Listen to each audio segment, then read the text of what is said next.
Hi guys, ಎಲ್ಲರಿಗೂ ನಮಸ್ಕಾರ. Welcome back to my YouTube channel. ಎಲ್ಲರೂ ಹೇಗಿದ್ದೀರಾ? ಎಲ್ಲರೂ ಚೆನ್ನಾಗಿದ್ದೀರಾ ಅಂತ ಭಾವಿಸ್ತಾ ನಾನು ಕೂಡ ಚೆನ್ನಾಗಿದ್ದೀನಿ. ಸೊ ಇವತ್ತು ಬಂದು ವೈಕುಂಠ ಏಕಾದಶಿ.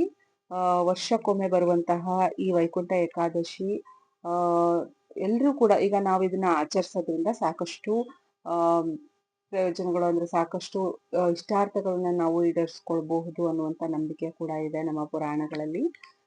ಸೊ ಇವತ್ತು ವೈಕುಂಠ ಏಕಾದಶಿ ಆಗಿರೋದ್ರಿಂದ ನಾವು ಬೆಳಗ್ಗೆನೆ ಬೇಗ ಎದ್ದು ಬ್ರಾಹ್ಮಿ ಮುಹೂರ್ತದಲ್ಲಿ ತಲೆ ಸ್ನಾನ ಮಾಡಿಕೊಂಡು ಮನೆಯಲ್ಲಿ ಒಂದು ಪೂಜೆ ಮಾಡಿ, ಹಾಗೆ ನಿಮ್ಮ ಸುತ್ತಮುತ್ತಲಿನ ಪ್ರಾಂತ್ಯದಲ್ಲಿ ವಿಷ್ಣುವಿನ ದೇವಸ್ಥಾನ ಇದ್ರೆ ಅಲ್ಲಿಗೆ ಭೇಟಿ ಮಾಡಿ ನಿಮ್ಮ ಪ್ರಾರ್ಥನೆಯನ್ನ ಸಲ್ಲಿಸ್ಬೋದು. ಹಾಗೆ ಇವತ್ತು ಇಡೀ ದಿವಸ ನೀವು ಉಪವಾಸ ಮಾಡ್ತೀವಿ ಅಂದ್ರೂ ಕೂಡ ಉಪವಾಸ ಮಾಡಬಹುದು.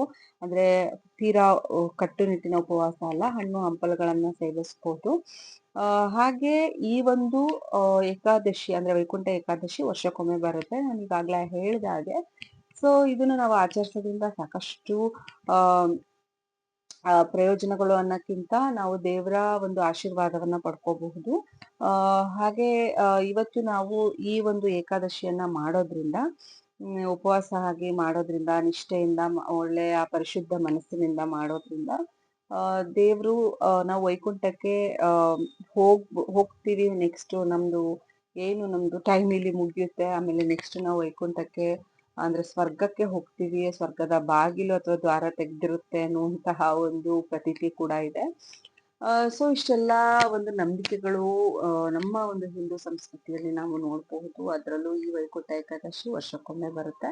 ಸೊ ಇದನ್ನು ಪಾಲಿಸೋದ್ರಿಂದ ಸಾಕಷ್ಟು ದೇವರ ಕೃಪೆಗೆ ನೀವು ಪಾತ್ರರಾಗ್ಬೋದು ಅಂತ ಹೇಳ್ತಾ, ಸೊ ನಿಮ್ಮೆಲ್ರಿಗೂ ಕೂಡ ವೈಕುಂಠ ಏಕಾದಶಿಯ ಶುಭಾಶಯಗಳು.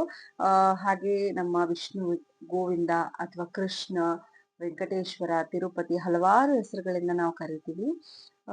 ಸೊ ದೇವರ ಆಶೀರ್ವಾದವನ್ನು ಕೂಡ ನೀವು ಪಡ್ಕೋಬಹುದು.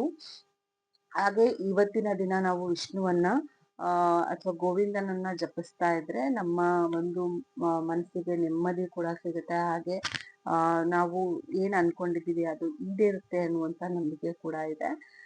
ಸೊ ನೀವು ಇದನ್ನ ಮಾಡಿ ಹಾಗೆ ದೇವರ ಕೃಪೆಗೆ ಪಾತ್ರರಾಗಿ ಅಂತ ಹೇಳ್ತಾ ನಾನು ನಿಮ್ಗೆಲ್ರೂ ಕೂಡ ಒಳ್ಳೇದಾಗ್ಲಿ ಅಂತ ನಾನು ಕೂಡ ಕೃಷ್ಣನಲ್ಲಿ ಅಥವಾ ವಿಷ್ಣುವಿನಲ್ಲಿ ನಾನು ಪ್ರಾರ್ಥಿಸ್ತೇನೆ.